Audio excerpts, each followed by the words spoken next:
Okay, you know the women you look up to on Instagram, like they're flying private jet, they have this financial lifestyle that you want.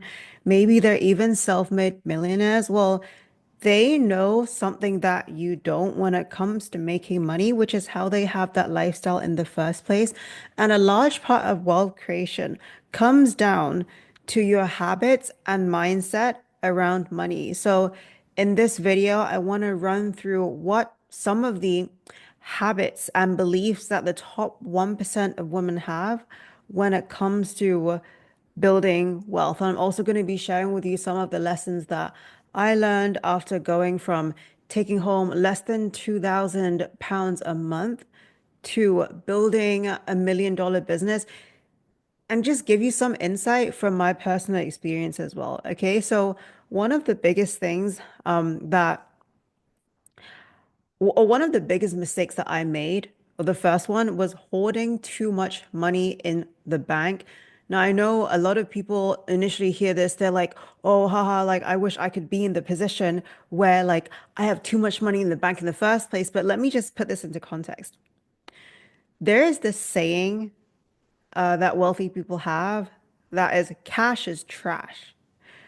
And that comes from the idea that money in itself sitting in the bank doesn't do anything for you. So if we factor in inflation, if you have $10,000 in the bank and you keep it in the bank just because you feel secure every time you open up your banking app, what you don't realize is that every single year, even though you still have $10,000 in the bank, it actually loses its purchasing power because of inflation. So this year you might have $10,000 and you may be able to buy $10,000 worth of stuff. But next year, the cost of everything goes up. Your actual purchasing power means you might only be able to buy $9,500 worth of stuff, even though you still have the same $10,000 in your bank account. And my personal story with this was when I first started making money from my business. I would see the number in my bank account go up, and coming from a position where I would literally live paycheck to paycheck, it was nice opening up my banking app and feeling like, wow, it's a respectable number.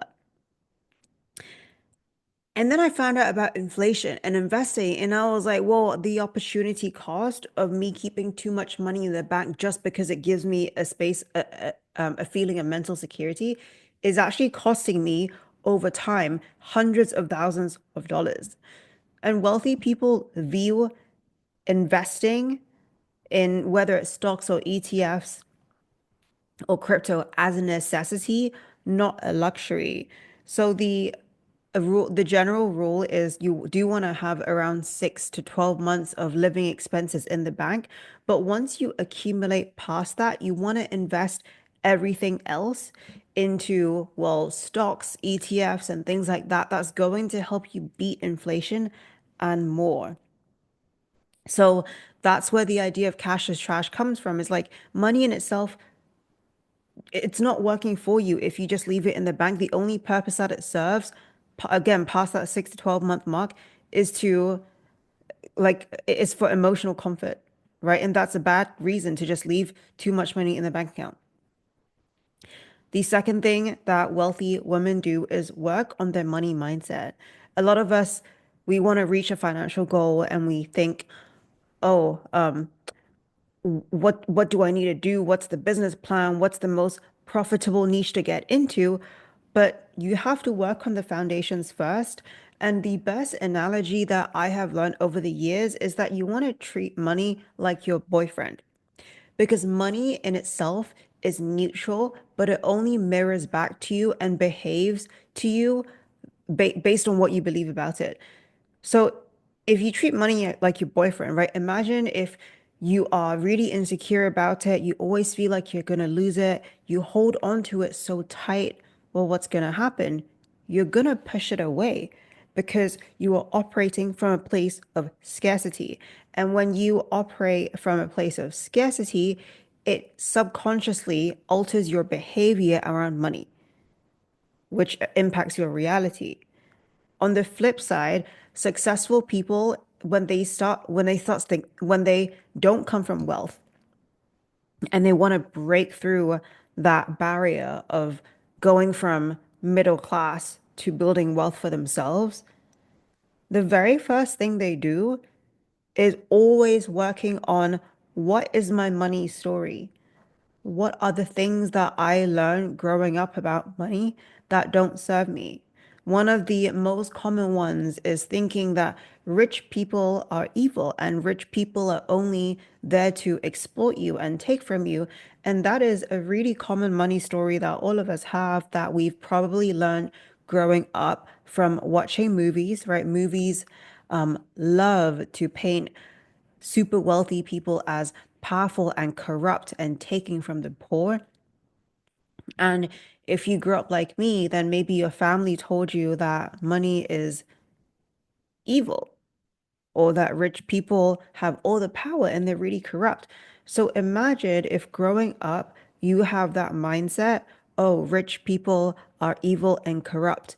Well, what's going to happen? Subconsciously, you're going to block yourself from being rich because, of course, you don't want to be corrupt and evil, and you don't want to be associated with the identity where you're taking from others. So, the first thing you have to do is think about what are the limiting beliefs that I have been taught about money growing up that are no longer serving me, and what do I need to believe instead?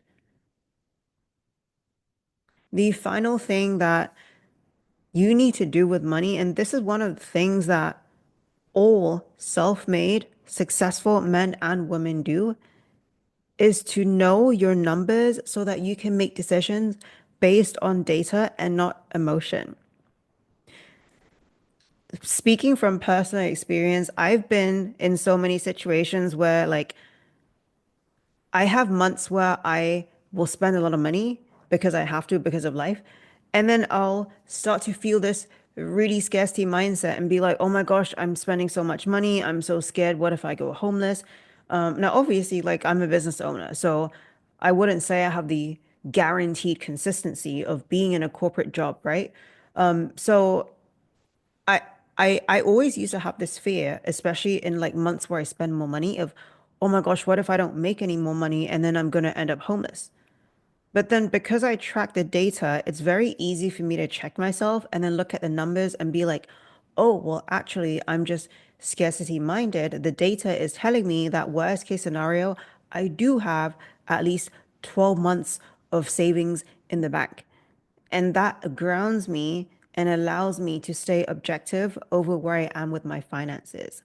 So, if your goal is to make more money right now, the very first thing you should be doing is to make a spreadsheet and then put in how much money is in your bank, each one of your bank accounts every single month, and then have a total at the end so that every month you can see, are you, is your net worth going down or is it going up? Another thing that I do is not only track how much I have in each one of my bank accounts, but I also track my investment portfolio and what percentage of my net worth is in cash, like liquid cash, versus investments, so that I can then set goals based on percentages instead of just numbers. And that is also what I would suggest when it comes to budgeting too, is don't budget based on numbers, but budget based on percentage. And that's because when you have numbers, it assumes that your salary and your month-to-month paycheck is fixed. But once you start a side hustle, which you should, which you have another income stream, then you should be making more and more money every single month, or at least the money that you make isn't going to be like set in stone one singular number, right? Because if you have a side hustle, you're going to make more and more money every single month.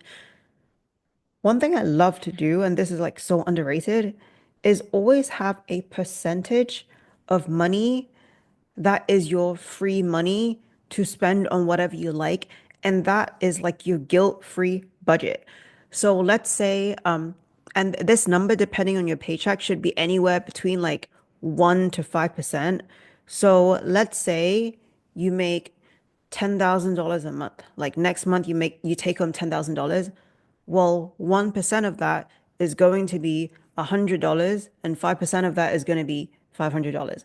So then you would want to allocate that money for you to spend freely, guilt-free, and you can buy the most bougie upper tier thing within that monetary range. So like let's take the lower end of that. Let's take $100. For $100, if I might buy for $100, I might buy a candle and one of those like home incense scent things, which is on the very pricey side for that object. And what that allows you to do is it lets you energetically feel in and step into the next level of abundance. So as your income scales, that guilt-free percentage stays the same, but that guilt-free amount also scales up.